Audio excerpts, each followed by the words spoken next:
I am not an expert here, but I will say that I had a quick run with being addicted to Adderall, but it was for, I wanted to lose weight. I wanted to be focused. And that drug, I was at my worst when I was taking that. I was my worst. And I'll tell you why, because it enhanced my anxiety like nothing else I had ever done.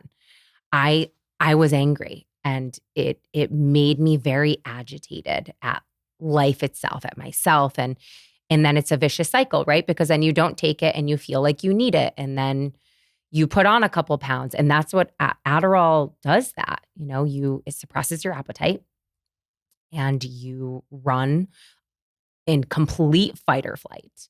So your nervous system is completely out of whack. And then you drink, and people do things on top of it. Yeah. And it's really a recipe for disaster. And I am not a doctor.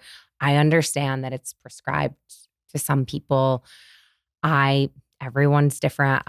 But it's the reason why people have attached themselves to it is for all the wrong reasons. Well, this is kind of controversial sometimes when we talk about it. And I get why, because to your point, we're not doctors. We're not experts. We've had doctors and experts on to talk about it. Yes. But the question continues to pop up, which, Lauren and I will filter questions from the audience, which tells us that there may be some people that are looking, they're looking to validate something that they may know is not right. And they're doing it for a reason, saying like, okay, I will look at someone like a Melissa or a Lauren or a Vanessa or whoever.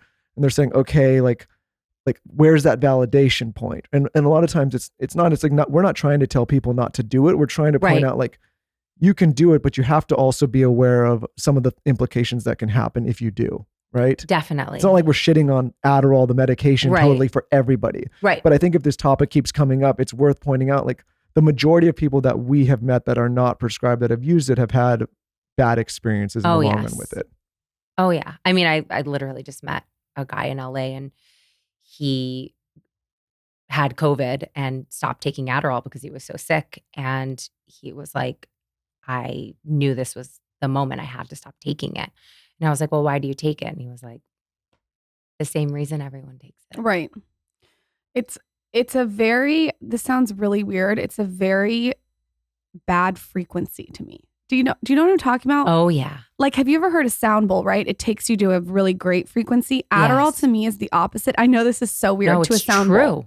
It's a negative frequency. It had me in the worst place in my life. I was so out of alignment with myself when I was taking it, and I bought it off people.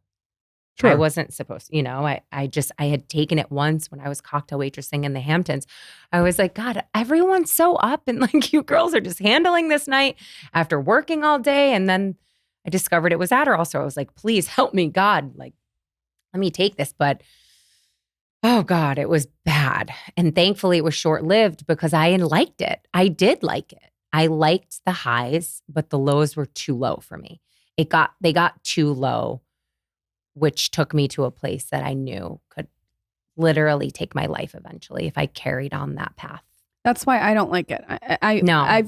But there's been so many times where I've wanted to lose like the last 10 pounds or this and that. And it seems so easy. But the low for me is like, it's like, I mean, I don't even recognize myself. No. And it's a quick fix. It's a Band-Aid. Yes. It's not getting to the root